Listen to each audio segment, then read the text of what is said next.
여러분 반갑습니다. 이주영입니다. 지금 사면 돈을 벌 수 있는 주식 세 가지에 대해서 저희가 한번 살펴보도록 하겠습니다. 제가 전체적으로 이제 시장을 보면은 지금 시점에서는 이 세 종목은 저희가 원래 사모으고 있었지만 더 열심히 꾸준히 사모아도 되겠다라는 생각이 많이 들었습니다. 그래서 이 종목에 대해서 한번 우리가 살펴볼 텐데요. 기본적으로 우리가 종목을 딱 3개 먼저 말하기 전에 주식의 어떤 투자 관점에 대해서 한번 말씀드려 보도록 하겠습니다. 주식 투자가 굉장히 어렵죠. 이제 굉장히 어려운 이유가 뭐 여러 가지 많은 복합적인 요인에 의해서 시장 가격이 결정되기 때문에 그렇습니다. 기본적으로 살펴보면요, 우리가 개별 기업 있지 않습니까? 개별 기업의 우리가 가치라는 관점에서 봤을 때는 어떻게 하면 되죠? 기본적으로 실적이 매우 좋아야 됩니다. 실적이 좋으면은 배당도 줘야 되고요. 그 다음 뭐냐면 미래에 대한 산업에 대한 어떤 성장성도 우리가 항상 살펴봐야 되겠죠. 실적이 좋은데 배당을 안 주면 투자자들이 속상해요. 그런데 실적이 좋은데 미래에 대한 성장성이 없으면은 또 속상하고. 근데 이제 반대의 경우도 있죠. 실적과 배당은 주지 않는데 실적이 그렇게 크지 않고 배당도 크지 않은데 미래에 대한 성장성이 크다 라고 했을 때 또 기업의 가치는 올라갈 수도 있습니다. 이제 그때마다 왔다 갔다 이렇게 하는 게 주식의 이제 가치이기 때문에 이제 굉장히 투자하기가 어렵습니다. 이제 고무줄 막 늘어나듯이 줄었다 막 이렇게 되는 거죠. 자, 그리고 여기에서 이제 어떤 관점이 있냐면 투자자의 관점이 굉장히 중요한데요. 우리가 결국은 이게 주식이지 않습니까? 개별 어떤 기업의 주식이라고 하면은 결국은 우리가 어떤 이 주식의 대상물이라고 했을 때, 투자자의 관점이, 이것에 대해서 굉장히 핫하게 보느냐, 아니면은 좀 차갑게 보느냐, 그죠? 좋아하느냐, 아니면 뭐 그냥 뭐 그저 그렇네, 라고 하든지, 아니면은, 나는 관심 없어, 이렇게 되는 거죠.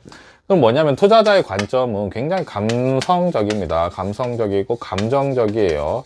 일단은 시장에 관심이 있어야 되고, 그리고 이거에 대한 어떤 값어치를 떠나기 전에 사람들이 관심이 많냐, 아니면은 지금 당장 내일 오를 것이냐, 뭐 이런 여러 가지 관점이 있지 않겠습니까? 그러니까 결국은 이런 실적 배당, 미래 성장성 플러스 투자자의 관점에 따라서 주식의 또 가격이 늘었다 줄었다 이렇게 하는 거죠. 굉장히 어렵습니다. 근데 여기에서 여러분 한 가지가 더 있어요. 뭐가 있냐? 이 모든 것을 아우르는 것들이 뭐라고 하냐? 한마디로 돈이라는 거죠. 돈. 우리가 흔히 또 이제 화폐라고 표현할 수 있는데, 기업의 가치나 우리가 투자자의 관점은 결국은 뭐냐면 전부 다 돈과 연결이 돼 있는데, 돈의 값어치 자체가 또 고무줄처럼 늘었다 줄었다 이렇게 됩니다. 투자가 얼마나 어려운지 알겠죠? 그러니까 코에 걸면 코걸이고 귀에 걸면 귀걸이고 약간 이렇게 되는 관점이 있는 거죠. 그러면은 이 세 개를 전부 다 아울러서 결국은 뭘 도출해야 된다. 투자의 어떤 관점. 투자의 관점인데, 투자의 관점은 결국 미래의 관점이 되고, 미래의 관점 우리가 도저히 알 수가 없다. 미래는 알 수가 없다. 우리는 점쟁이도 아니고, 그죠, 뭐 이렇게 미래, 막 이렇게 어떻게, 안 되지 않습니까, 여러분? 미래를 어떻게 알겠습니까, 여러분? 저희가. 미래에 대한 관점을 모르기 때문에 우리가 어떻게 해야 된다? 분산이라고 하면 좀 더 구체적으로 얘기하면 포트폴리오를 짜야 된다. 포트폴리오. 그 포트폴리오를 짤 때 이제 이러한 종목으로 이제 하나만 몰빵, 우리가 흔히 말하는 몰빵은 위험하죠. 미래는 모르겠는데 몰빵을 권유하는 사람도 굉장히 위험한 사람입니다. 그죠? 이상한 사람인 거죠. 미래를 어떻게 알겠습니까? 그죠? 그래서 이러한 모든 관점을 아우른 다음에 투자적 관점을 가지고 우리가 미래적인 관점을 가지고 포트폴리오를 짜면 많은 어려움을 그나마 조금 낮출 수 있다. 이렇게 생각을 해야 되겠네요. 그만큼 주식 투자는 쉽지 않다라고 하는 건데, 자, 이러한 관점에도 불구하고 지금 우리가 말씀드리는 게 뭐냐면은, 야, 그래도 이런 많은 어려움이 있지만 지금은 좀 사볼 만하다라는 이제 종목들이 봤을 때 뭐 또 바로 말씀드리겠습니다. 첫째는 제가 봤을 때는 삼성전자는 여러분 뭐죠?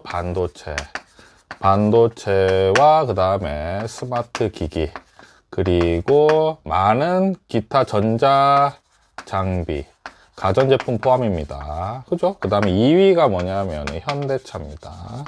현대차 같은 경우에는 완성차인데 지금 전기차 굉장히 핫하지 않습니까? 전기차하고 그다음에 자율주행도 굉장히 좋죠. 자, 이게 결국은 자율주행도 결국 인공지능이죠. AI. 삼성전자도 AI가 확보가 돼 있고.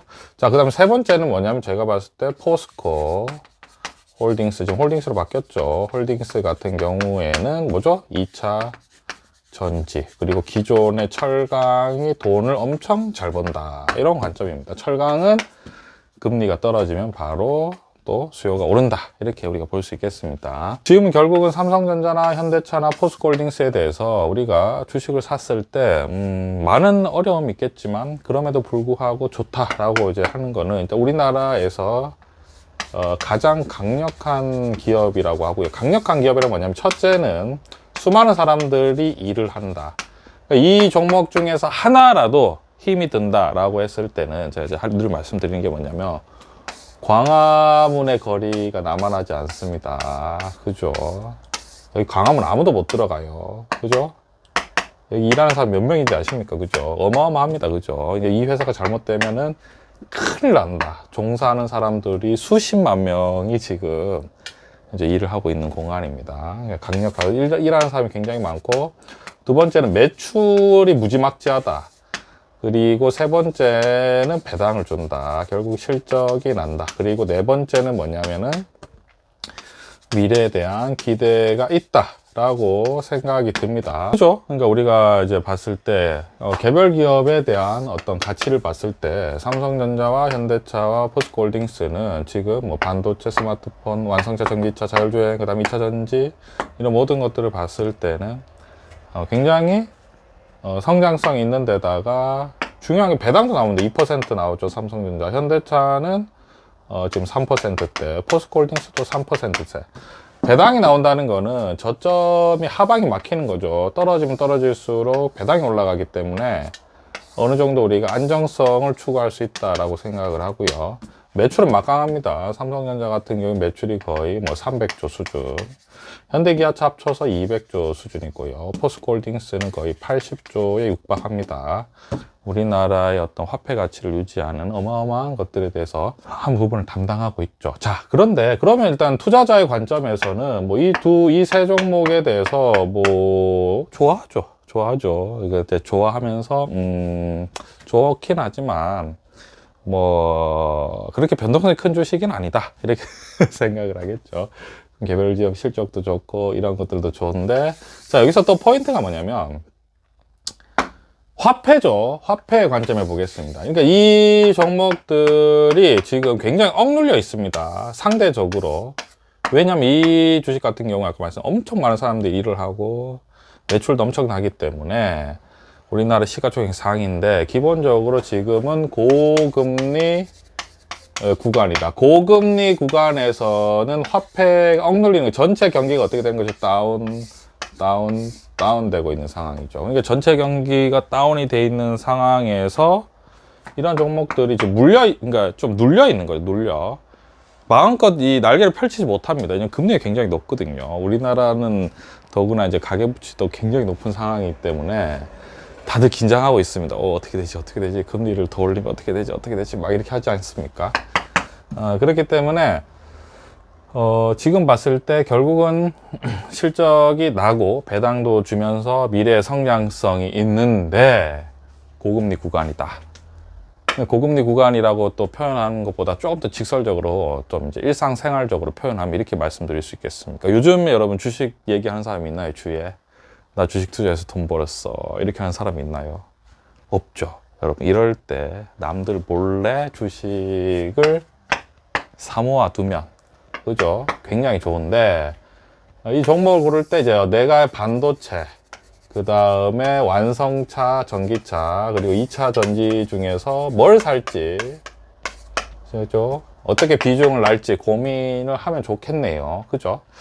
이런 관점으로 한번 보고요. 자, 결국은 개별 이런 실적 값어치가 높은데 투자자도 뭐 의견 없을 정도로 좋은 회사인데 지금 굉장히 고금리이기 때문에 주식 확 눌려져 있다.